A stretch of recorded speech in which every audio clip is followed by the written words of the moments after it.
TR. डुगान जी नागपुर से है, जहां जमशेद जी नुसेरबान जी टाटा ने अपना पहला उद्यम एम्प्रेस मिल्स 1877 में शुरू किया था।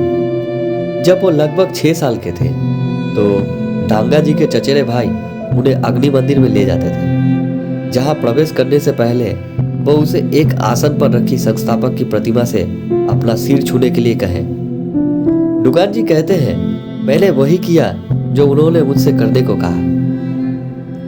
आज मुझे एहसास हुआ कि मेरी पूरी पहचान यही नाम है।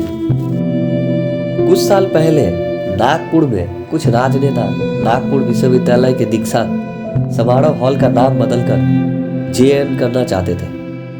टाटा हॉल एक स्थानीय नेता के नाम पर नागपुर से एक मित्र ने डुगान जी को फोन किया और पूछा कि क्या उन्हें इसके बारे में पता है। डुगान जी ने यह देखने के लिए टाटा सेंट्रल अभिलेखगार में खोजबीन की कि हॉल को यह नाम कैसे दिया गया। हमने पाया कि एम्प्रेस मिल नागपुर ने हॉल की फंडिंग में योगदान दिया था और हमारे पास पूरा रिकॉर्ड था। हमने हाल ही में हाई कोर्ट में वो केस जीता है। मैं किसी को भी टाटा के नाम या संपत्ति के साथ कुछ भी करने की इजाजत नहीं दूंगा। गौरबान्वित पारिस कहते हैं, कुछ कंपनियां अपने लोगों से इस प्रकार की वफादारी प्राप्त करती हैं और डुगान जी इसका श्रेय टाटा समूह के नेतृत्व को देते हैं। डुगान जी कहते हैं, संस्थापक और साइरस मिस्त्री के बीच 4 अध्यक्ष हुए हैं। 3 को नाइट की उपाधि दी गई थी और 1 को भारत रत्न मिला था। कितने समूह नेतृत्व की गुणवत्ता का दावा कर सकते हैं। ये सब तब शुरू हुआ जब जमशेद जी ने नागपुर के राजा से 10 एकड़ दलदली भूमि खरीदी और एम्प्रेस मिल्स की स्थापना की। इसे 1874 में बॉम्बे में central India spinning weaving and manufacturing company limited के रूप में पंजीकृत किया गया था। जमशेद जी ने 1868 में एक ट्रेडिंग कंपनी शुरू की थी। जमशेद जी नहीं चाहते थे कि उनके कर्मचारी उस खराब स्थिति में काम करें जो उन्होंने लंकाशायर की कपास मिलों में देखी थी। इसलिए एम्प्रेस मिल में उन्होंने उचित वेंटिलेशन सुनिश्चित किया और हवा को नम करने के लिए एक उपकरण स्थापित किया। आकस्मिक आग से होने वाली क्षति को कम करने के लिए स्प्रिंकलर लगाए गए थे। उन्होंने भारत में अपनी तरह की पहली भविष्य निधि योजना और एक दुर्घटना मुआवजा कोष भी स्थापित किया। जब जमशेद जी बंबई लौटे तो उन्होंने पर्याप्त पैसा कमा लिया था और उन्होंने अपना ध्यान संपत्ति खरीदने की ओर लगाया। जल्द ही वो देश के सबसे धनी व्यक्तियों में से एक बन गए। फिर उन्होंने भारत के औद्योगिक भविष्य में निवेश करना शुरू किया और कई महत्वाकांक्षी परियोजना की योजना बनाई। अमेरिकी की यात्रा के दौरान उद्योगपति जॉर्ज वेस्टिंगहाउस के कहने पर जमशेद जी ने नियाग्रा फॉल्स में जल विद्युत परियोजना देखी। जमशेद जी भारत में एक जल विद्युत परियोजना की योजना बना रहे थे और इस यात्रा ने निर्णय को पुख्ता कर दिया। पश्चिम घाट के लोनावाला और खंडाला क्षेत्रों में, जहां दुनिया में सबसे अधिक वर्षा होती है और जहां सही प्रकार की मिट्टी, घाटियां और ढलान है, उन्होंने Tata hydro electric supply company के लिए काम शुरू किया। विशाल पाइप पानी को खोपलियों में पहाड़ की तलहटी में ले जाते थे, जहां बिजली घर में इसे विद्युत ऊर्जा में परिवर्तित किया जाता था। ये परियोजना गेम चेंजर साबित हुई क्योंकि इसने बॉम्बे के बढ़ते शहर को बिजली प्रदान की। Tata hydro electric supply company को 7 नवंबर 1910 को एक सार्वजनिक कंपनी के रूप में पंजीकृत किया गया था और इसने 11 फरवरी 1915 को इस परियोजना को चालू किया था।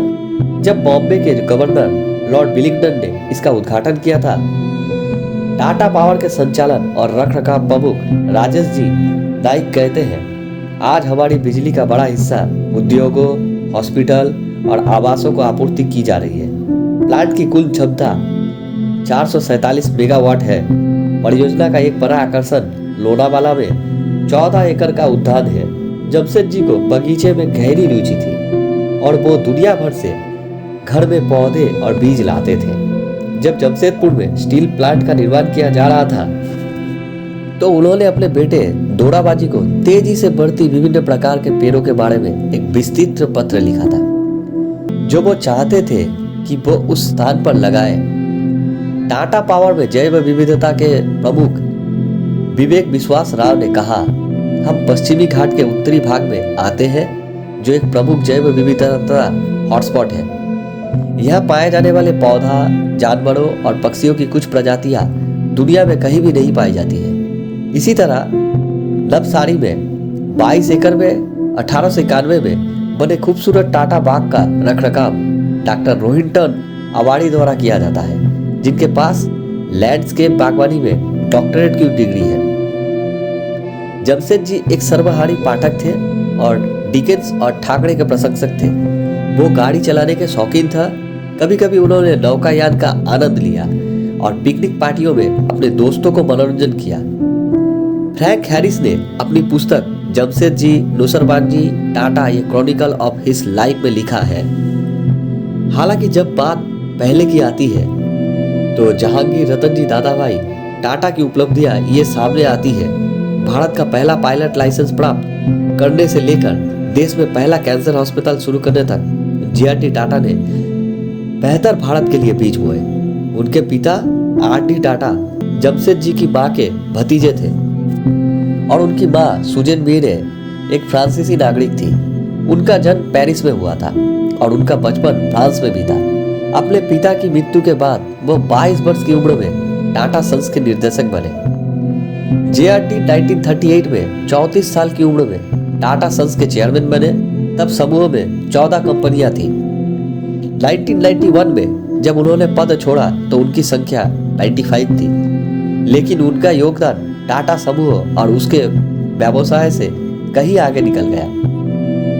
उदाहरण के लिए उन्होंने होमी भाभा को भारत के परमाणु ऊर्जा कार्यक्रम की स्थापना में मदद की। फिर उन्होंने होमी भाभा के भाई जमशेद भाभा को मुंबई में national centre for performing arts स्थापित करने में मदद की।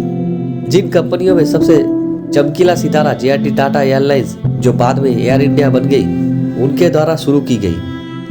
क्योंकि इसने जल्द ही बेहतरीन भावकों में से एक के रूप में वैश्विक प्रतिष्ठा अर्जित की, जेआरडी वो को हमेशा कहेंगे कि एयर इंडिया उनका पहला पैर है और मुझे उम्मीद है कि वो कहेंगे कि टाटा स्टील उसका दूसरा प्यार है। जे कहते हैं ईरानी टाटा स्टील के पूर्व प्रबंधन निदेशक वो इस पर हंसेंगे, लेकिन उन्होंने मुझे कभी भी कोई जवाब नहीं दिया। ईरानी का कहना है कि जेआरडी कंजूस था। वे कहते हैं भले ही वो 53 साल तक टाटा समूह के मुखिया रहे, लेकिन उनके पास कभी निजी विमान नहीं था। जिस घर में वो रहता था वो उसका अपना नहीं था, ये किराए पर लिया गया था। जेआरडी वो सिद्धांतों के पक्के व्यक्ति थे। ईरानी कहते हैं एक दिन वो कार्यालय में उदास दिख रहा था और दोपहर के भोजन के समय उसने कहा, मैंने अपने पेन सेट खो दिया है। मुझे इससे बहुत लगाव था।